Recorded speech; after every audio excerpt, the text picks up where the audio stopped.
I am from Austria originally, and it's interesting that when you grew up, you always want to leave your nest, so to say. You want to get out of your comfort zone, and I remember there was a moment when I really detached from folk music in Austria, etc. Maybe it's quite normal to do so.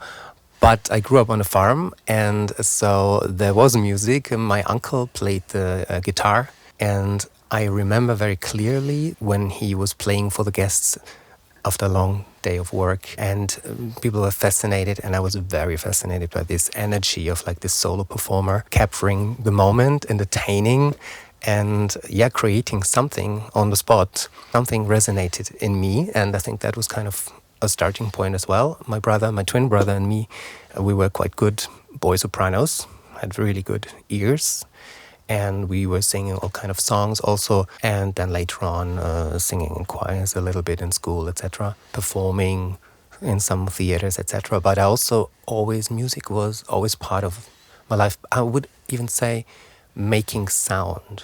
That was the most important for me on that farm, where animal sounds, I was imitating a lot. So this was kind of my soundscape, farm, land, and sitting on a high tree, which was my safe place back then.